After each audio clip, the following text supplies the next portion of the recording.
오늘은 실상사에 왔습니다. 지리산의 여름이 더욱더 빛나네요. 실상사 이 너른 경내에서도 제일 명당짜리인 이 느티나무 아래로 도업 스님을 모셨습니다. 스님 안녕하세요. 안녕하세요. 네. 반갑습니다. 와, 여기 지금 만장하신 관객들이 지금 응원을 해주고 있습니다.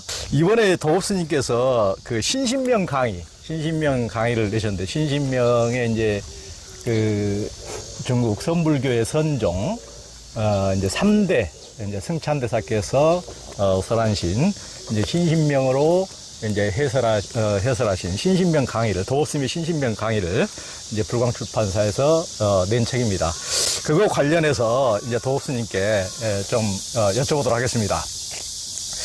도업스님께서 주로 중도에 관한 책만 쭉 내시다가, 하여튼 도업스님 하면 이제 중도 이렇게 딱 연결될 만큼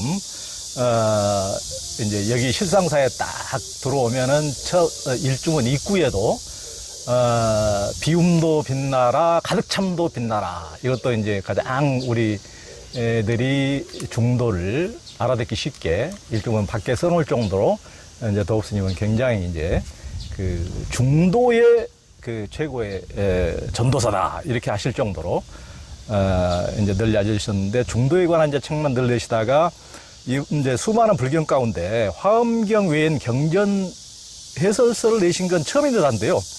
왜 이번엔 신신명에 꽂히셨습니까? 승찬대사의 신신명에 그 무엇이 스님을 사로잡았습니까?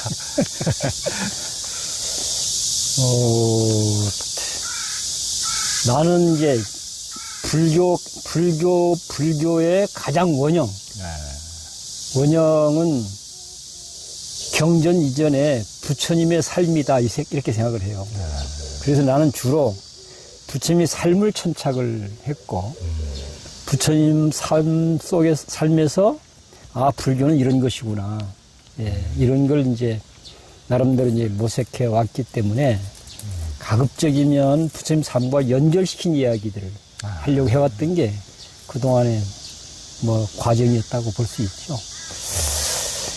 그리고 이제, 이번에 신신명을 천착하게 된 것은, 1차적으로는 실상사에 있는 스님들하고 같이 공부하는 게 이제 계기가 됐는데, 내용적으로는 대부분 잘 아시다시피 불교 공부와 수행은 너무 복잡하고 어렵다. 그게 거의 이구동성이에요. 내가 해봐도 그건 마찬가지고.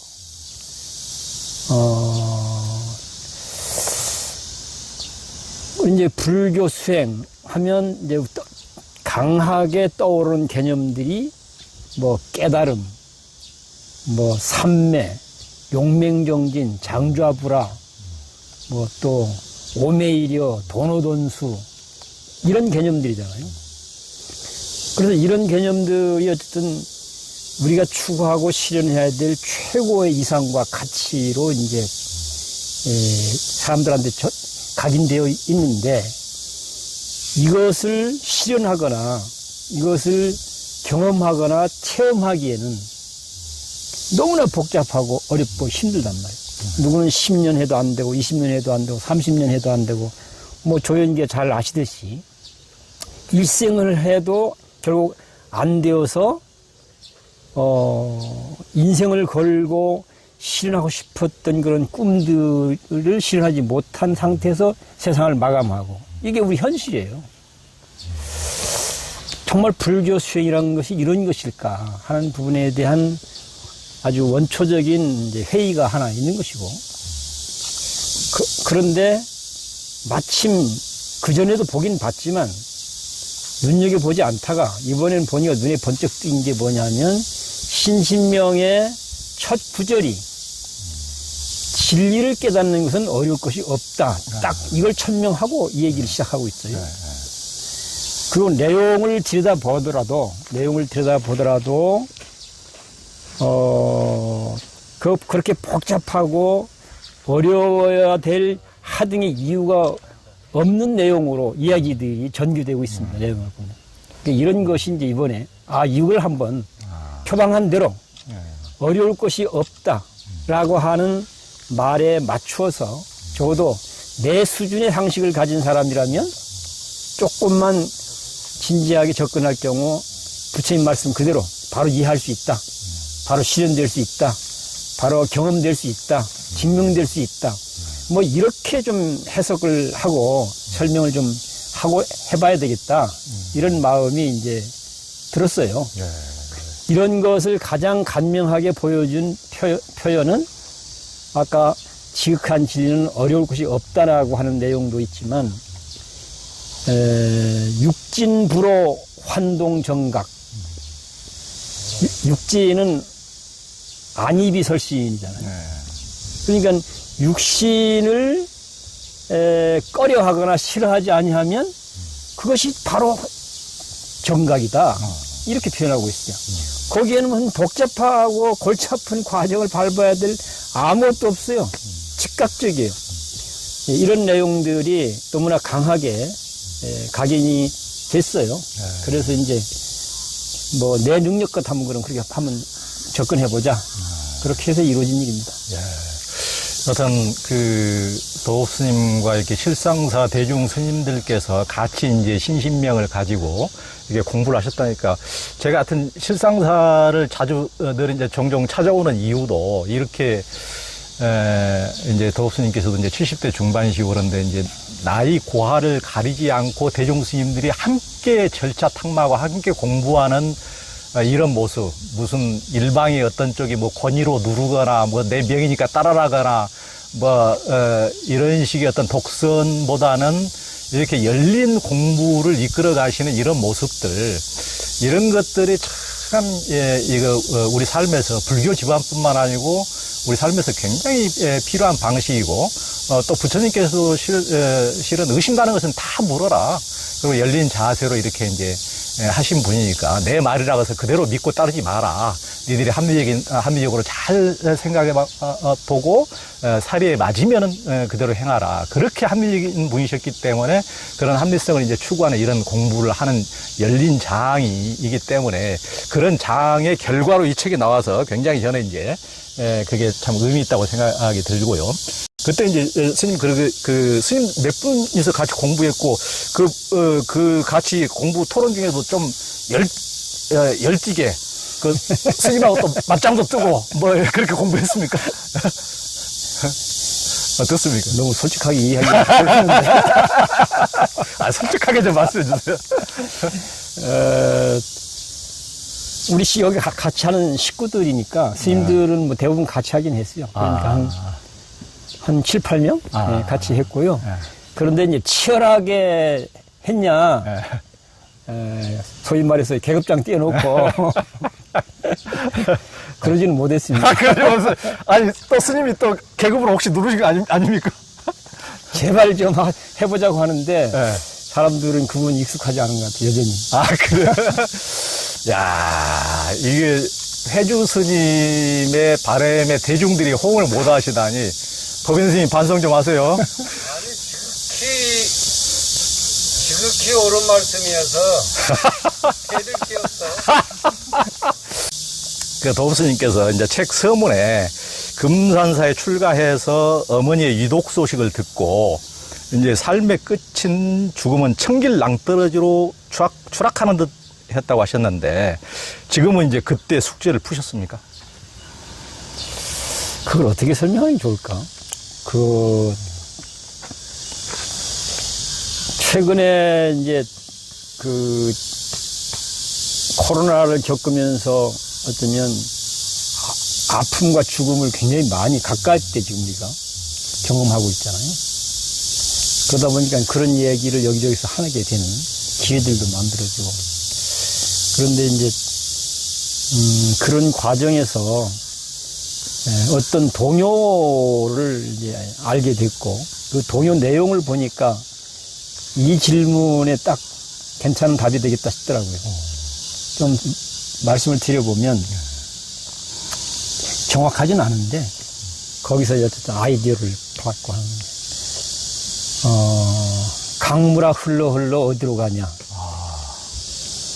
넓은 세상 보고 싶어 바다로 간다. 바닷물아 흘러 어디로 가냐. 하늘나라 가고 싶어 구름이 된다. 구름아 흘러 흘러 어디로 가냐. 고향 동네 그리워서 빗물이 된다. 빗물아 흘러 흘러 어디로 가냐. 친구들을 만나려고 냇가로 간다. 냇물아 흘러 흘러 어디로 가냐. 강물 따라가려고 강으로 간다. 이게 한 순환이죠. 그 가사를 누가 썼죠? 모르겠어요. 와, 대단하다. 다시 들어보니까. 이렇게 되어 있진 않은데 앞에 몇 구절만 있어요. 노래는. 예, 인도 경에 있대요. 인도에. 아, 인도 경에. 확인되진 않는데 이 노래 동요는 이 얘기를 할 때 누구요? 임낙경 목사님이 그 현장에 같이 계셨어. 예. 임낙경 목사님이 자기가 그 노래를 지었다 하더라고. 하여튼 지었는지 어쩐지 모르겠지만은 임낙경 목사님의 그만큼 기억력이 비상하신 거 못 봤어요. 옛날 들은 그러니까. 동요를 하나도 안 잊어버려 다 지금도 기억하고 있어요. 자기가 지었다고 그래. 아, 그래요? 근데 이제 한 바퀴 뺑 도는 건 내가 이제 한 것이고 어디까지만 있어. 어디까지만 이게. 그런데 내가 볼 적에는 불교 연주론적인 뭐 생사관 아주 너무 잘 그려져 있는 거예요, 이게. 그래서 이렇게 뭐 내가 겪었던 문제들도 이런 형태로 뭐 정리를 해 왔고 앞으로도 그렇게 잘 정리해 가면 되지 않겠나 이런 생각을 하고 있죠. 어때? 괜찮죠? 예. 그러니까 강물아 흘러 어디로 가나. 도법스님 흘러서 어디로 가시나요? 거긴 끝없는 만남과 이별, 만남과 이별. 끝없는 생과 사 이런 거잖아요. 연속. 조건 따라서 끊임없이. 그러니까 인연 따라 불수자성 수연성. 참, 그렇습니다. 그 얘기가 아주 괜찮았다는 생각이 들었어요. 예.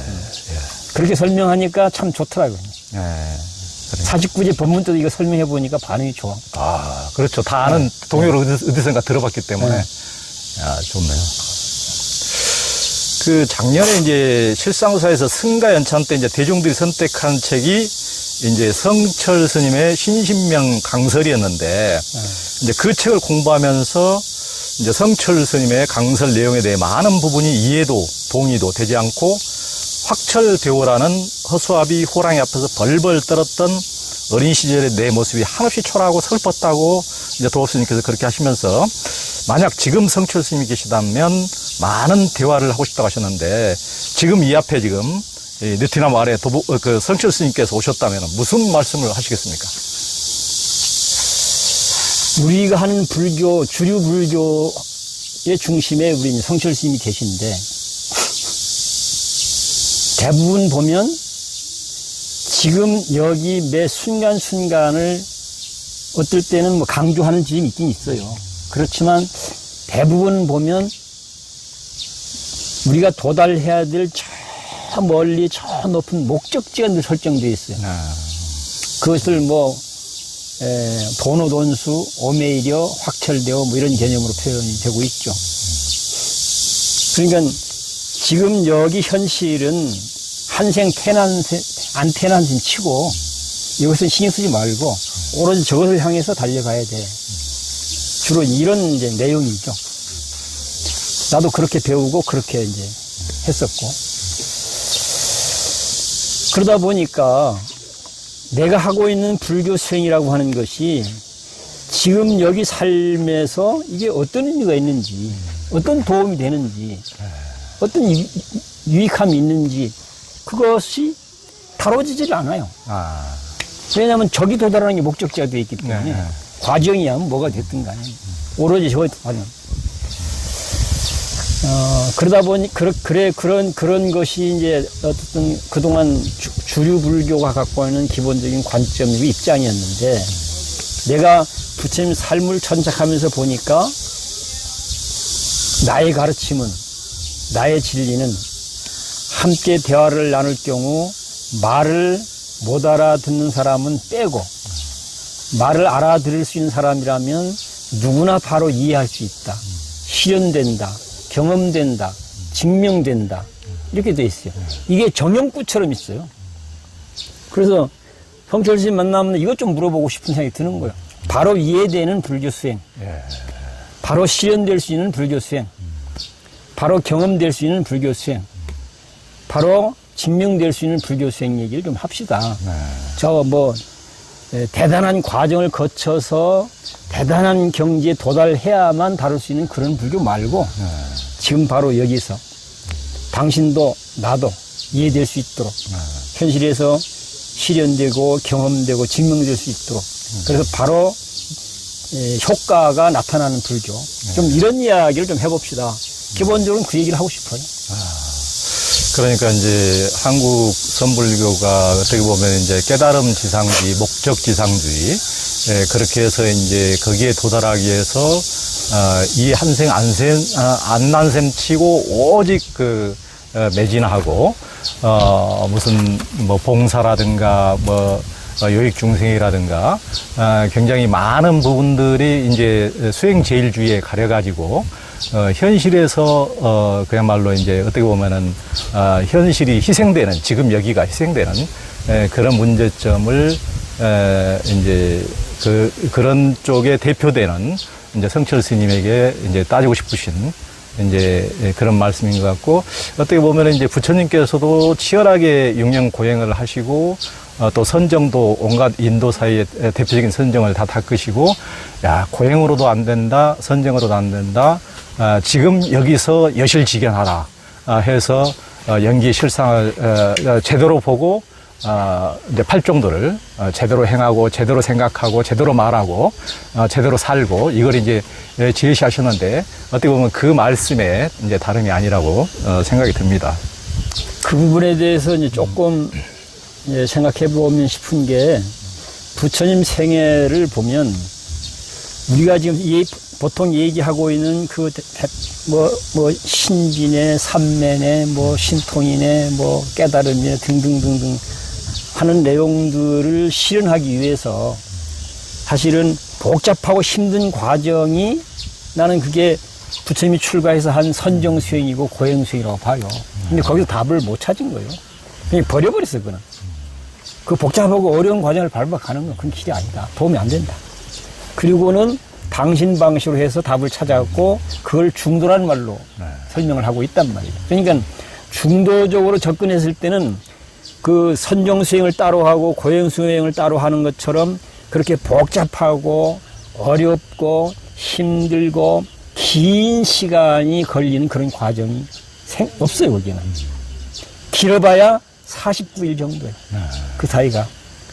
그렇기 때문에 중도적으로 접근하면 그렇게 복잡하고 어려울 일이 없다는 것을 부처님 생애에서 확인할 수가 있고 이것을 한마디로 표현한 것이 신신명에서는 지극한 진리는 어려울 것이 없다. 딱 이렇게 표현합니다. 예. 그러니까 딱 신신명의 지도문안, 지극한 도는 어렵지 않다는 말씀에 이제 어떻게 보면 도업스님께서 평상시 늘 했던 주장이 신신명의 첫 구절과 일맥상통해서 훨씬 더 꽂히신 것 같습니다. 도업스님이 이제 이 책을 이제 도업스님의 신신명 강의 이 책을 시작하시면서 가장 먼저 언급하신 이야기가 운명에 대한 것인데요. 이제 부모의 삶이 자식에겐 운명이 된다. 이런 말이 있듯이 많은 사람들은 타고난 운명이나 전생 죄업이 따로 있다고 철석같이 믿고 조금 더 의심하지 않는다고 하셨는데요. 그럼 운명이나 전생 죄업 따위는 없다는 말씀이십니까? 그거는 부모의 삶이 자식에겐 운명이 된다는 얘기는 자식의 운명이 따로 있지 않다는 얘기인 거잖아요. 부모의 삶에 영향을 받아서 네, 그렇죠. 운명이 되는 거니까. 이 말은 결국은 어떤 조건에 놓여 있냐에 따라서 운명은 조건 따라 형성된다 이런 얘기가 되는 거거든요. 그런 것들이. 그것은 결국 또 다른 얘기를 하면 사회적 환경이 어떤 환경이었냐에 따라서 그 사람의 운명이 만들어진다. 좋은 환경이면 좋은 운명이 만들어질 것이고 나쁜 환경이면 나쁜 운명이 만들어질 것이고 그러니까 운명은 정해져 있지 않다는 얘기가 되는 거예요. 조건들은 만들어진 것이다. 이런 얘기죠. 그런 차원에서 봤을 때 뭐 전생의 죄업이든지 운명이든지 또는 우리가 알 수 없는 신의 어떤 뭐 뜻이든지 이런 것이 있어도 마찬가지고 없어도 마찬가지고 결국은 삶의 문제를 풀어내는 답을 어디서 어떻게 찾을 것인가 하는 문제란 말이에요.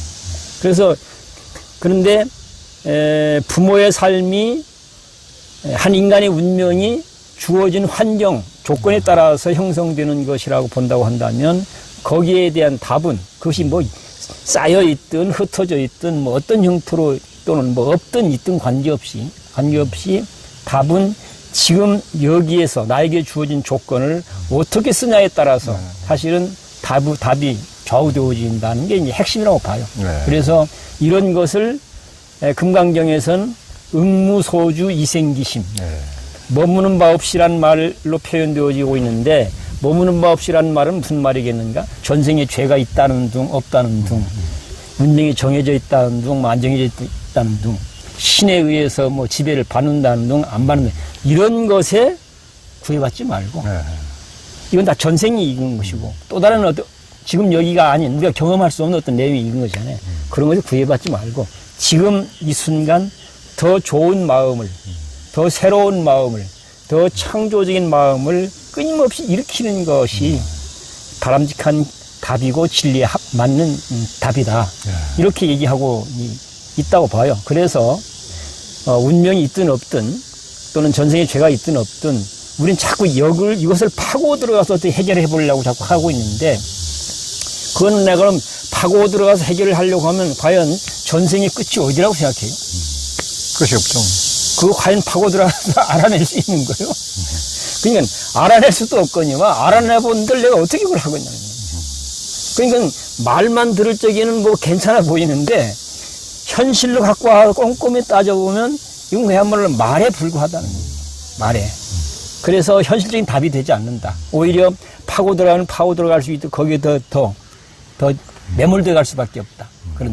그러니까 오히려 이런 부분에 대한 실상을 정확하게 직시하고 지금 여기에서 끊임없이 새로운 조건을 창조해내는 것, 더 좋은 조건, 더 선한 조건, 더 바람직한 조건, 더 의미 있는 조건을 계속 창조해내는 것이 이런 문제에 대한 바람직한 답이 될 수 있다라고 생각을 하는 거죠. 네. 그러니까 이제 방금 독수님께서 말씀 응무소주 이생기심, 그것도 사람을 이제 그 자기가 살아온 이제 뭐 전생이 꼭 아니다 하더라도 살아온 삶의 누적된 경험이라든가 상처라든가 아니면 현실적인 공간이라든가 조건에 의해서 완전히 규정지어서 거기서 옴따따따 못하고 거기서 의해서 내 운명이 결정되고 내 삶이 결정된다고 대부분이 그 이제 조건 탓, 초상 탓, 전생 탓, 상처 탓 이렇게 하는데 거기에 우리가 이제 중요한 것은 우리의 마음이라는 게 있고 정신이라는 게 있고 의식이라는 게 있고 이것에 의해서 똑같은 상황, 똑같은 조건도 어떤 사람은 나락에 빠진 사람이 있고 어떤 사람은 그것을 장애물을 디딤돌로 딛고 일어서는 사람도 있으니까 그래서 어떻게 이제 마음을 쓰느냐가 굉장히 중요하다. 새로운 마음을 끊임없이 창조해내는 것. 예, 이제 그런 말씀입니다.